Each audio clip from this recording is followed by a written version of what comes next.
नमस्कार साथियों, मैं विक्रम शर्मा एक बार फिर से स्वागत करता हूं आपका सेल्फ मैनेजमेंट स्किल्स के इस वीडियो कोर्स में।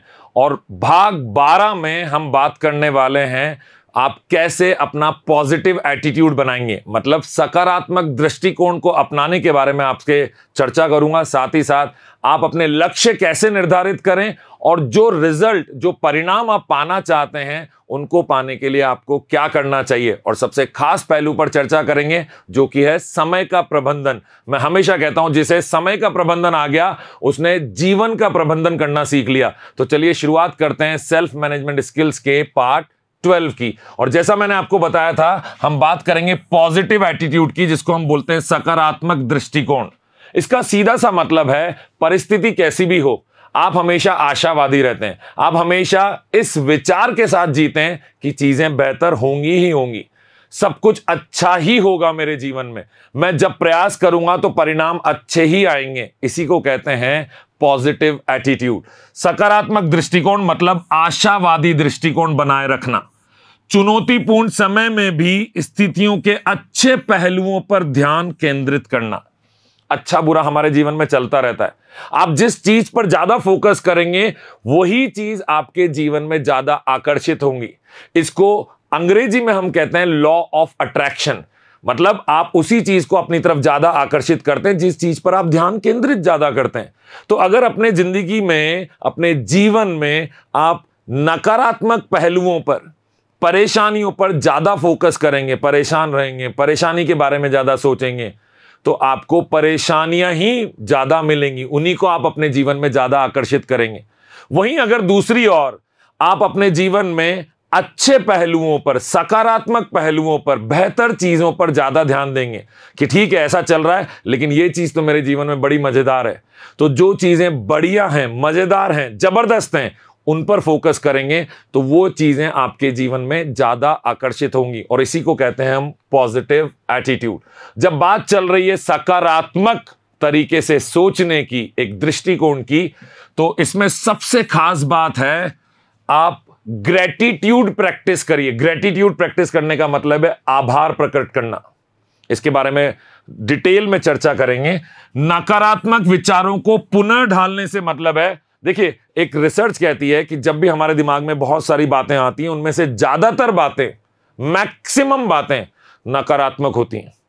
उनको अब जीवन में से कैसे हटाना है, उन्हें पुनः कैसे ढालना है। कोई नकारात्मक विचार भी आ गया तो उसको नहीं नहीं नहीं नहीं ऐसा नहीं, ऐसा करेंगे, तो उसको आपने रीफ्रेम किया, उसमें उसको फिर से उसको नए साचे में ढाला, वो नकारात्मक विचार को आपने सकारात्मक बनाने का प्रयास किया। ये करना अगर आपको आ गया तो आप बन जाएंगे पॉजिटिव एटीट्यूड के मालिक। और समाधान खोजना सबसे खास बात है एक पॉजिटिव एटीट्यूड या सकारात्मक दृष्टिकोण वाले व्यक्ति की। परेशानी सबके जीवन में आती है, परेशानी आने पर हाय हाय करना, वो वाला हाय है ना, हाय तौबा मचाना, वो हाय करना गलत है। रोने पीटने बैठ जाना, परेशान होना, दुखी हो जाना, ये गलत है। ऐसी स्थिति में आपको क्या करना चाहिए? परेशानी तो आ गई है, समस्या का समाधान ढूंढना चाहिए। तो अगर आप समाधान पर फोकस करेंगे, ध्यान केंद्रित करेंगे, तो अवश्य आपके जीवन में जो भी परेशानी है उसका एक समाधान निकल कर आएगा। मैंने कहा ना, जिस चीज पर फोकस करते हैं वही आपके जीवन में आप आकर्षित करते हैं। तो कोशिश करिए कि आप समाधान जरूर ढूंढें जब भी कोई परेशानी आए। मान लीजिए उदाहरण के तौर पर आप जहां भी काम करते हैं, जो आपका कार्यस्थल है, वहां पर कोई एक बहुत मुश्किल प्रोजेक्ट आ गया है, डिफिकल्ट प्रोजेक्ट है। आपको उस डिफिकल्ट प्रोजेक्ट के दौरान, उसका सामना करने के दौरान समय, संभावित कठिनाइयों पर ध्यान देने के बजाय यह सोच रखना कि ये एक सीखने का अवसर है। बहुत मुश्किल प्रोजेक्ट है, आपको लग रहा है कैसे पूरा होगा, लेकिन ऐसे समय में अगर आप ये सोच लें कि ये जो मुश्किल प्रोजेक्ट है, हो सकता है इसमें कुछ गड़बड़ भी हो जाए, लेकिन उसके बावजूद भी मैं बहुत कुछ यहां से सीखने वाला हूं, इसलिए मैं बेहतरीन तरीके से इस प्रोजेक्ट पे काम करूंगा ताकि परिणाम कुछ भी हो, मेरी लर्निंग्स जो भी मुझे सीखने को यहां पे मिले वो बेहतरीन हो, वो मुझे जीवन में आगे मदद करें। अगर आपने ये सोच रखी तो मेरी गारंटी है कि चाहे वो कितना भी डिफिकल्ट प्रोजेक्ट है, कितना भी कठिन परियोजना पे आप काम कर रहे हैं, उस कठिन परियोजना के परिणाम बड़े सुखद होंगे। हमेशा इस बात पर फोकस करिए, ध्यान दीजिए कि आपके अंदर से आवाज आए, मैं कर सकता हूं, मैं कितना भी मुश्किल है पर कर सकता हूं, चाहे मुझे इसके लिए कितना भी मेहनत करनी पड़े, समय देना पड़े, सीखना पड़े, मैं कर सकता हूं। और अगर आपने मैं कर सकता हूं वाली मानसिकता बनाना आप सीख गए तो आप जीवन जीने की कला सीख गए। ये सारा कुछ सेल्फ मैनेजमेंट आपको आ गया। इसमें आपको कहीं भी वो ओवर प्राउड नहीं करना, मतलब होता ना आप हद से ज्यादा खुद को बेहतर मानने लग गए। हाँ, मैं कर सकता हूं, उसके लिए मेहनत लगेगी, उसके लिए प्रयास करने पड़ेंगे, उसके लिए सीखना पड़ेगा, उसके लिए समय देना पड़ेगा, और मैं कर सकता हूं। इस तरीके से आपको सोचना है। जब बात चल रही है पॉजिटिव एटीट्यूड की, और मैंने अभी आपको बोला था कि मैं ग्रेटिट्यूड, आभार व्यक्त करने के बारे में आपसे डिटेल में बात करूंगा, तो आभार प्रकट करने का अभ्यास करें। इसका भी अभ्यास करना पड़ता है। अब आप सोचिए, आप ये वीडियो अगर देख पा रहे हैं तो आप पूरे विश्व में 500 मिलियन लोगों से ज्यादा भाग्यशाली हैं, क्योंकि वो देख ही नहीं सकते हैं। अगर आपके शरीर पे कपड़ा है, आप रोज सुबह शाम का खाना खा पाते हैं, आपके घर पे मतलब आपके सर के ऊपर एक छत है, आप घर में रहते हैं, चाहे वो कितना भी छोटा घर है, तो आप दुनिया के 55% लोगों से ज्यादा भाग्यशाली हैं, क्योंकि उनके पास पहनने के लिए प्रॉपर कपड़े नहीं हैं, उनको 2 वक्त का खाना रोज नहीं मिलता है, और उनके पास रहने की कोई जगह नहीं है। कितनी सारी चीजें हैं जिन्हें हम सामान्य मान लेते हैं अपनी लाइफ में, मान लेते हैं, उन पे ध्यान ही नहीं देते। रोज सुबह शाम खाना मिल रहा है ना, आभार व्यक्त करिए प्रभु का, ईश्वर का, आभार व्यक्त करिए अपने माता पिता का, आभार व्यक्त करिए इस प्रकृति का कि आपके पास बहुत कुछ है जो कई सारे लोगों के पास नहीं है। तो हर चीज में आभार व्यक्त करना सीखिए। अब इसी तरीके से जब भी आप जीवन में आगे बढ़ते हैं, कोई आपकी मदद करता है, आभार व्यक्त करिए, धन्यवाद दीजिए, थैंकफुल बनिए। कोशिश करिए अपने जीवन में हर अच्छी बात के लिए, हर अच्छी चीज के लिए नियमित रूप से आप स्वीकार करें और उनकी सराहना करें, आभार व्यक्त करें, थैंकफुल रहें। जितना ज्यादा आप थैंकफुल रहेंगे, जितना ज्यादा आप विनम्र भाव से अपना आभार व्यक्त करेंगे, उतना ही ज्यादा वो चीजें आपकी तरफ आकर्षित होंगी। आपको आत्मिक संतुष्टि मिलेगी। करके देखिए, हर उस चीज के लिए आभार व्यक्त करिए। अगर आपके समकक्ष वो कोई ऐसा व्यक्ति नहीं खड़ा है जिसको आपको आभार व्यक्त करना है, जिसके लिए आप थैंकफुल हैं, अपने माता पिता के लिए आप थैंकफुल हैं, आप उनको बोल सकते हैं। अपने भाई के लिए, अपने पार्टनर के लिए आप थैंकफुल हैं, आप उनको जाके बोल सकते हैं। ईश्वर के लिए आप थैंकफुल हैं, आप उनको भी बोल सकते हैं। प्रकृति के लिए आप थैंकफुल हैं, आपको अपना आभार व्यक्त करना आना चाहिए, और इसे प्रैक्टिस करना चाहिए, और इसे नियमित तौर पर अपने जीवन में शामिल करना चाहिए। यह आपके पॉजिटिव एटीट्यूड को, आपकी सकारात्मक दृष्टिकोण को बढ़ावा देता है। रीफ्रेम नेगेटिव थॉट्स, मैंने आपको पहले भी बताया, नकारात्मक विचार हमारे जीवन में, हमारे मन में, हमारे जहन में, हमारे दिमाग में ये आते ही आते हैं, इनको रोका ही नहीं जा सकता। करना क्या है, जब कभी कोई नकारात्मक फ्रेम जो बन रहा है दिमाग में, एक ऐसा फ्रेम तैयार हो रहा है, एक ऐसा विचार तैयार हो रहा है, उस नकारात्मक विचार को सकारात्मक विचार में बदलना है, प्रयास करना है, उसे पुनः ढालना है, उसको ना बोलना है, और उसको ना बोल के उसको बोलना है कि ये जीवन में तभी शामिल हो सकता है जब ये इस तरीके से, सकारात्मक तरीके से मेरे जीवन में कार्य करे। कैसे करेंगे? नकारात्मक विचारों को सकारात्मक में बदलने की चुनौती दें और बदलें, चैलेंज की तरह लें उसको। अच्छा, ये नेगेटिव चीज है, ये अगर मैं करूंगा तो क्या मैं गिर जाऊंगा? कोई बात नहीं, मैं करूंगा भी सही और बिना गिरे करके दिखाऊंगा। तो इस तरह से एक चैलेंज की तरह से उसको लीजिए। ये चैलेंज आपको मोटिवेट करता है, सेल्फ मोटिवेशन देता है, और इस सेल्फ मोटिवेशन के दम पे आप कुछ भी असंभव कर सकते हैं। तो कोशिश करिए कि जो भी नेगेटिव थॉट आए उसको पॉजिटिव थॉट बनाएं। फोकस ऑन सॉल्यूशंस, हमेशा समाधानों पर ध्यान केंद्रित करें। समस्याएं हैं तो समाधान भी पक्का है। अगर किसी चीज का समाधान ही नहीं है तो वो समस्या भी नहीं है। समस्याओं पर ध्यान देने के बजाय, मतलब सिर्फ समस्या पे ही फोकस रहे। समस्या समझना जरूरी है, उस पर ध्यान भी दीजिए, लेकिन आप उसी के बारे में विचार करते रहेंगे तो वो समस्या बड़ी होती चली जाएगी और समस्याएं खड़ी हो जाएंगी।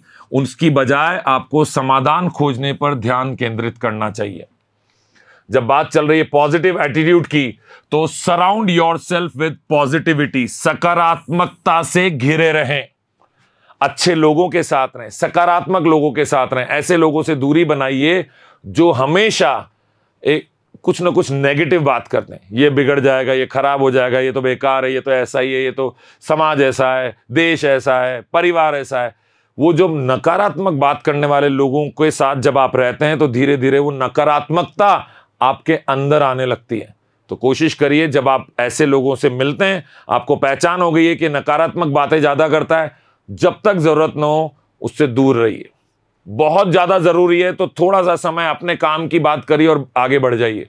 तो हमेशा सकारात्मकता से घिरे रहे, सकारात्मक लोगों के साथ समय बिताएं और ऐसी गतिविधियों में संलग्न रहें जो आपको मोटिवेट करती हो, प्रेरित करती हो। ऐसे काम करें जिससे आपको प्रेरणा मिलती हो।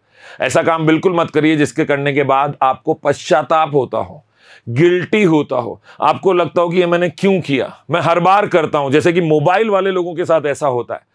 वो मोबाइल पे कई घंटे रील देखते हुए गुजार देते हैं और बाद में परेशान होते हैं कि मैंने 2 घंटे से मैं ये क्या कर रहा हूं। आप समझिए, अगर आपको ये पता चल गया है कि इसके बाद आपको पश्चाताप होता है, परेशानी होती है, आप अंदर ही अंदर घुटते हैं, तो उसको अपने आप से दूर करिए। मैं मोबाइल को एक टूल की तरह इस्तेमाल करता हूं, एक ऐसा टूल जो मेरी मदद करता है किसी भी काम को आसान करने में। मुझे किसी को कोई डॉक्यूमेंट भेजना है तो मोबाइल बड़ा आसान तरीके से उसको भेज देता है। मुझे अपने घर वालों से, अपने मित्रों से, अपने बॉस से, अपने ऑफिस में किसी से बात करनी तो मोबाइल बड़ी सुविधाजनक टूल है। लेकिन अगर मैं इसे दिन भर एंटरटेनमेंट के लिए यूज करूंगा तो एक समय ऐसा आएगा जब मुझे ये परेशानी अंदर से होने लगेगी कि मैं अपना समय बर्बाद कर रहा हूं। और जब ये चीज आप बार बार करेंगे तो वो तनाव बढ़ाएगा, आपके जीवन में स्ट्रेस बढ़ाएगा। तो ऐसे काम करिए जो आपको मोटिवेट करें। मैं क्या करता हूं, मैं बुक पढ़ता हूं, मैं अपनी गाड़ी में भी बुक रखता हूं, मोबाइल में भी अगर मुझे कुछ पढ़ना है तो मैं कोई ऐसी चीज पढ़ता हूं जो मेरे ज्ञान को बढ़ाए, जो मुझे मोटिवेट करे। इसी तरीके से जब पॉजिटिव एटीट्यूड की बात कर रही है तो लर्न फ्रॉम फेलियर्स, अपनी विफलताओं से सीखें। ऐसा तो हो नहीं सकता कि आप जो भी काम करेंगे आपको हमेशा सफलता मिलेगी। कहीं ना कहीं आप जो भी काम करेंगे उसमें 2 ही चीजें हो सकती हैं, आप सफल होंगे या आप विफल होंगे। आप विफल हो तो भी आप वहां से कुछ सीखिए। एक बड़ी अच्छी कहावत है, सेइंग इसको हम इंग्लिश में बोलते हैं, I never lose, either I win और आई लर्न। हिंदी में अगर मैं इसको आपसे साझा करूं तो ये कहावत कहती है, ये सेइंग कहती है, मैं कभी भी हारता नहीं हूं, या तो मैं जीतता हूं या मैं सीखता हूं।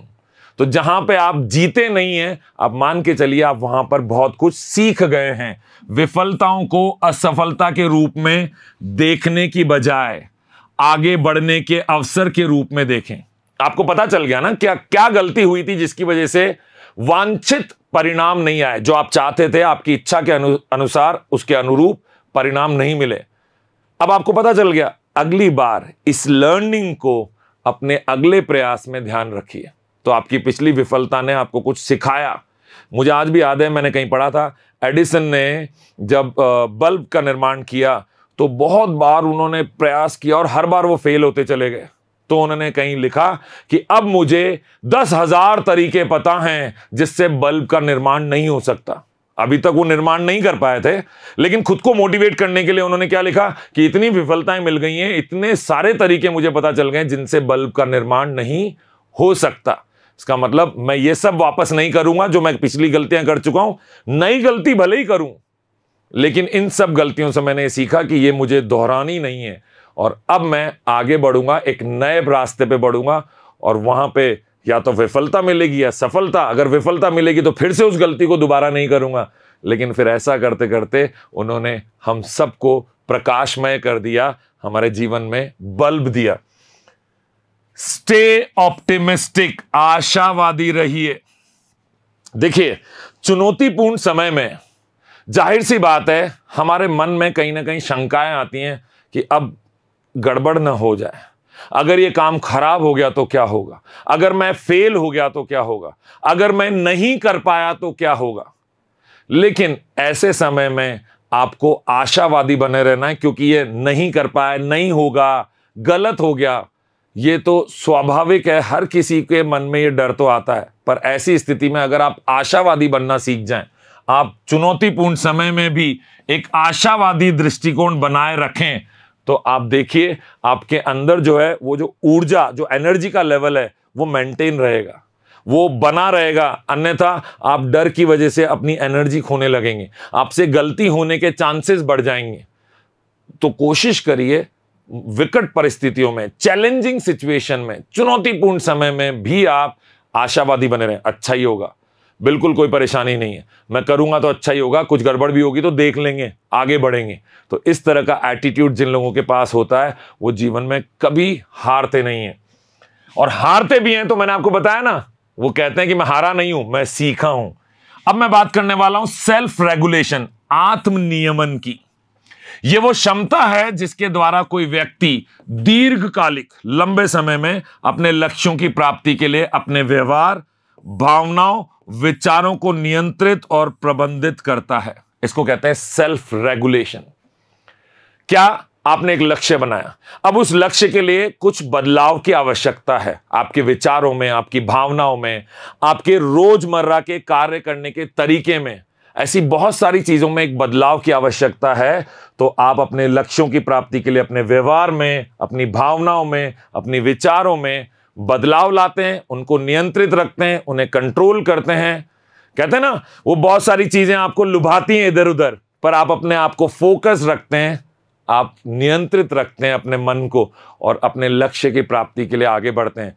इसी को कहते हैं आत्मनियमन। तो ये आत्मनियमन की कला भी, सेल्फ रेगुलेशन भी आपको आना जरूरी है। इसमें क्या क्या शामिल है? इसमें आत्म अनुशासन, आत्मनियंत्रण और फोकस, ध्यान केंद्रित करना, ये बहुत आवश्यक चीजें हैं सेल्फ रेगुलेशन की। आपको खुद को डिसिप्लिन में रखना है।